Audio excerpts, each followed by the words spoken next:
Thank you very much, Thabo. Well, we start here tonight. July last year was certainly one of the worst times for car makers in South Africa. Not only were some of the COVID-19 restrictions not lifted, but Transnet also suffered a hacking incident which put exports in a halt. Moreover, the July unrest took place and threatened to undo the gains that had been made in the sector itself. We are joined by Mabasa, the CEO of NAMSA, the Automotive Business Council, to take stock of the implications for the civil unrest last year for this particular sector and how the sector has also managed to recover. Mr. Mabasa, thank you very much for your time, sir.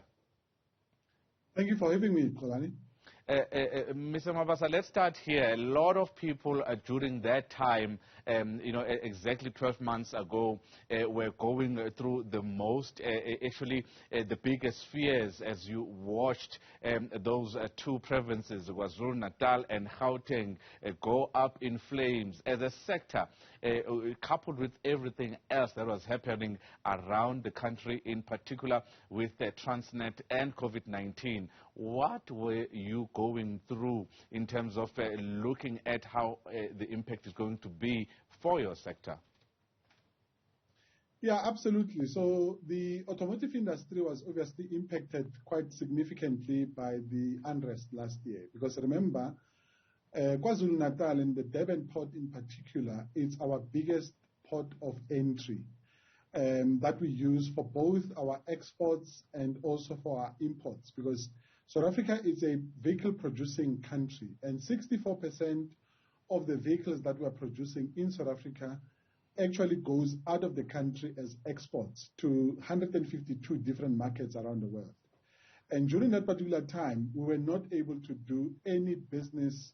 We were not able to export because people had already placed their orders. They were expecting those orders to come through, and we came to a grinding halt because we were not able to move any vehicle out of the country at that particular point. And similarly, we're also obviously accepting vehicles that are not produced in South Africa that are coming into the country as imports. And those vehicles equally were not able to come through pretty much for the same reasons. So the industry was impacted very hugely because remember, last year alone, Kolani, when you look at our export earnings, the automotive industry contributed more than 207 billion into the South African economy just only last year.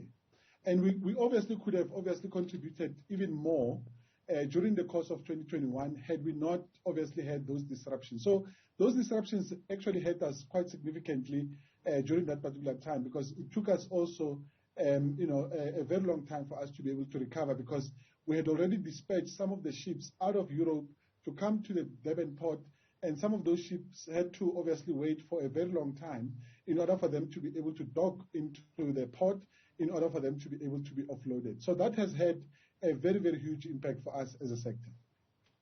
Mr. Mabasa, the motor industry usually contributes about 5% to GDP, with those car exports and vehicle components reaching close to 14% of South Africa's total exports, for example, in 2020. When we spoke last year, you had put the cost of the July unrest among the other challenges at around 3 billion rands. Looking back, do you still stick to that particular number as being the cost to the sector, or have you now, over the past 12 months, taken full stock of how much exactly was lost by the entire sector? Yeah, absolutely. So we have indeed revised that particular number initially because there were costs that were not incorporated onto our initial estimates. And, once everything obviously settled down, we were able to go back and really assess the full impact of the July unrest for the sector as a whole. Because, as you correctly pointed out, we're not just talking about vehicles only. We're also talking about vehicle components that are also moving through our ports in order for them to be able to access our manufacturing plants around the country, and then obviously those that we are producing in South Africa that we're also exporting out of the country to go to different markets. So those numbers have absolutely been revised since July last year. Would you mind sharing the number with us in terms of if you know how much it has been revised to? Yeah, we currently obviously looking at a number of about 3.8 billion, since the unrest last year. Let's talk about this. Did the unrest itself suddenly become another layer of concerns to be prepared for that you were not prepared for as a sector? Or what have you done to actually change the way the sector operates to be better prepared for other incidents in future of civil unrest? Yeah, so the automotive industry was absolutely unfortunate in a way, because we were not only dealing with the unrest, we were not only dealing with COVID-19 restrictions, we also had major disruptions in our supply chain network. You'd recall that since last year we've had a major challenge about semiconductors, which are computer chips that we put in our vehicles in order to be able to make sure that our vehicles are properly manufactured, and because vehicles today have become very advanced and they are computers on wheels. And unfortunately, because of the semiconductor challenge, the industry was impacted quite significantly.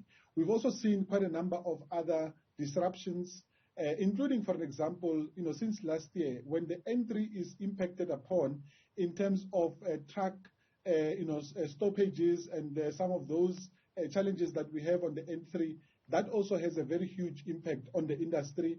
We also have a very big challenge in terms of rail, because remember, we've got a lot of vehicles that are bringing vehicles from Durban using the rail network, and when there are challenges from Transnet, particularly the rail side of that business, that also has a domino effect on the entire industry. So we've seen some very seismic changes and also implications from last year in terms of the impact that has had on the automotive industry.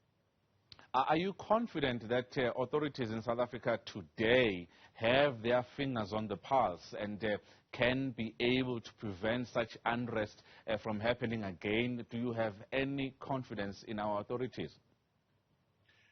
Well, look, I think we have confidence in the assurances that we've been given, obviously by government, in terms of making sure that they are able to put measures in place. We've seen the work that was done by the Human Rights Commission. We've seen the work that was done by a number of other government institutions. But equally, as a sector, we are also beginning now to say, how do we de-risk our dependence on the Durban port? Because we are currently dependent hugely on that one port in order for us to be able to do business. And we are now de-risking our risk, where we are now looking, and we are doing some studies now, whether we can be able to use Kucha in the Eastern Cape, we can use the East London port, and also Cape Town, so that we can be able to channel some of the movements of our cargo through those ports that we have, that the country has, instead of being dependent just only on one. So we are working obviously with Transnet and many other authorities so that we can be able to make that possible, as quickly as we possibly can. Mr. Mabasa, I also want to take this opportunity to ask you, how prepared as a sector for this revolution in electric cars that we are seeing from Europe across all continents? And as you sit here on the most industrialized economy on the continent, are we prepared for what's about to happen in the automotive sector? Well, look, South Africa currently is still lagging behind. We're actually about 3 years behind some of the leading packs or countries that have already started producing new energy vehicles in their markets. We could be doing better, and I think we are currently engaging and accelerating some of our discussions with our government so that we can really be able to make sure that South Africa's capacity, because remember, a lot of countries where we are currently exporting our vehicles into, particularly in Europe, has already given us notice, and many of them have told us in no uncertain terms that by 2030, in the next 8 years, they will no longer be accepting the type of vehicles that we are producing currently in South Africa. So that's a very simple message to us, to say that it's either you adapt or you die. And certainly the automotive industry has to work around the clock to be able to make sure that by the by that particular timeline, we are able to make sure that we are able to convert our manufacturing processes as quickly as possible. And also government has created an enabling environment from a regulatory point of view to be able to make sure that South Africa is able to continue to produce the vehicles that we are producing, because this sector is absolutely important to our economy.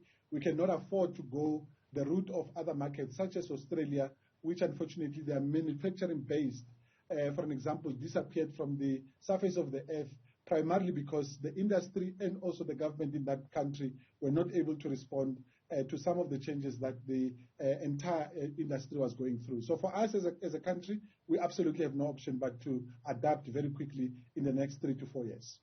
Certainly, I want to bring you back for a much more in-depth discussion on that one, because 8 years is certainly not a long time at all in terms of the automotive sector, in terms of that particular sector getting absolutely ready. Mr. Mike Mabasa is the CEO at NAMSA, the Automotive Business Council, talking to us there, taking stock of the July unrest 12 months on.